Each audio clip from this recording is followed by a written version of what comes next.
নমস্কার বন্ধুরা, welcome to SB sport zone. তো আজকে বেশ কিছু বড় বড় ট্রান্সফার অর্ডার বেরিয়ে আসছে, তো সেগুলোই তোমাদেরকে এই ভিডিওতে জানাবো। তো আজকে যে ক্লাবগুলো কিনে ট্রান্সফার অর্ডার বেরিয়ে আসছে সেই ক্লাবগুলো হলো আজকে ইন্টারকাশি এফসি কিনে একটা ট্রান্সফার অর্ডার বেরিয়ে আসছে, জামশেদপুর এফসি ও মোহনবাগানের আনোয়ার আলী কিনে একটা বড় আপডেট বেরিয়ে আসছে, এবং গোকুলাম কেলা এফসি কিনে একটা ডিল ডান আপডেট বেরিয়ে আসছে।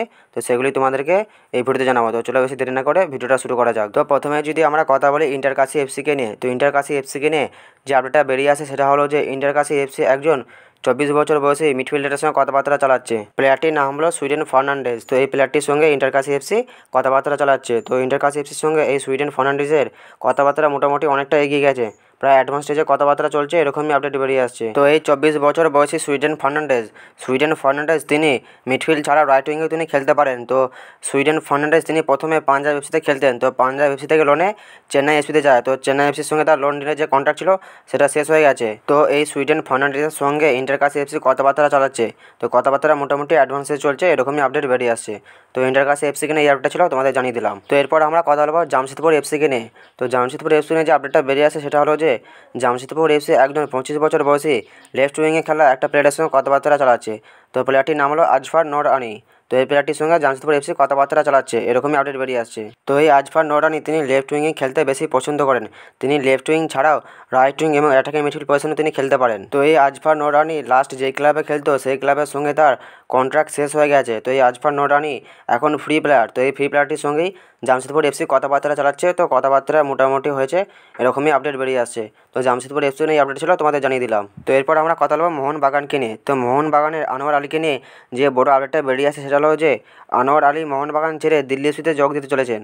তো এটার কারণ হলো যে যেটা শোনা যাচ্ছে যে ফিফার নতুন আরএসটিপি নিয়ম অনুসারে কোনো ফুটবলার 1 বছরের বেশি লোন দিলে কোনো ক্লাবে সাইন করতে পারে না। তো এরকমই আপডেট বেরিয়ে আসছে। তো সেই জন্যই আনোয়ার আলীর সঙ্গে মোহনবাগানের যে লোন ডিলের যে কন্ট্রাক্ট ছিল তো সেই কন্ট্রাক্টটা ক্যান্সেল করে দেওয়া হয়, এবং আনোয়ার আলী মোহনবাগান ছেড়ে আই লিগের ক্লাব দিল্লি এফসিতে যোগ দিয়ে চলেছে, এরকমই আপডেট বেরিয়ে আসছে। তো আমি তোমাদেরকে আমার কালকের একটা ভিডিওতে আনোয়ার আলীকে নিয়ে একটা আপডেট জানিয়েছিলাম। তো আপডেটটা হলো যে আমি এটাই জানিয়েছিলাম যে আনোয়ার আলী যদি কোনো ক্লাব থেকে ভালো অফার পায় এবং সেই ক্লাব যদি তাকে গেম টাইম দেওয়ার আশ্বাস দেয় তাহলে হয়তো আনোয়ার আলী মোহনবাগান ছেড়ে দিতে পারে। তো এরকম একটা আপডেট আমি তোমাদেরকে আমার কালকের ভিডিও জানিয়েছিলাম। তো এখন আনোয়ার আলীকে নিয়ে আপডেট এটাই যে আনোয়ার আলীর সঙ্গে মোহনবাগানের যে কন্ট্রাক্ট ছিল সেই কন্ট্রাক্ট ক্যান্সেল করে দেওয়া হয়েছে। তো আনোয়ার আলী মোহনবাগান ছেড়ে দিল্লি এফসিতে যোগ দিতে চলেছেন। তো এটাও শোনা যাচ্ছে যে আইএসএলের 2টি বড় ক্লাব আনোয়ার আলীকে নেওয়ার জন্য তারা ইন্টারেস্ট প্রকাশ করেছে আনোয়ার আলীর ব্যাপারে, এরকমই আপডেট বেরিয়ে আসছে। তো আনোয়ার আলী মোহনবাগান ছেড়ে দিল্লি এফসিতে যোগ দিতে চলেছেন। তো মোহনবাগানকে নিয়ে এটা ছিল, তোমাদের জানিয়ে দিলাম। তো এরপর আমরা কথা বলবো গোকুলাম কেরালা এফসিকে নিয়ে। তো গোকুলাম কেরালা এফসিকে নিয়ে একটা বড় ডিল ডান আপডেট বেরিয়ে আসছে। তো আপডেটটা হলো যে গোকুলাম কেরালা এফসি একজন 31 বছর বয়সী স্প্যানিশ মিডফিল্ডারকে তার দলে সাইন করে নিয়েছে। তো প্লেয়ারটির নাম হলো সার্জিও লামাস। তো এই 31 বছর বয়সী স্প্যানিশ মিডফিল্ডার সার্জিও লামাসকে গোকুলাম কেরালা এফসি তার দলে সাইন করে নিয়েছে। তো এটা ডিল ডান হয়ে গেছে। তো এরপর আমরা কথা বলবো কোপা আমেরিকা 2024-এর সেমিফাইনাল ম্যাচ নিয়ে। তো কোপা আমেরিকা 2024-এর সেমিফাইনাল ম্যাচ ছিল কানাডা ভার্সেস আর্জেন্টিনা।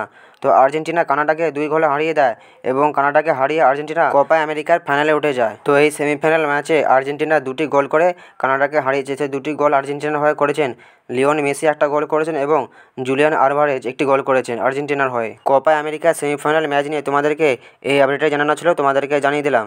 তো এই ভিডিওতে তোমাদেরকে এই কটা আপডেটই জানানো ছিল, তোমাদেরকে জানিয়ে দিলাম। তো ভিডিওটা যদি ভালো লাগে ভিডিওটা লাইক শেয়ার কমেন্ট অবশ্যই করে দিও।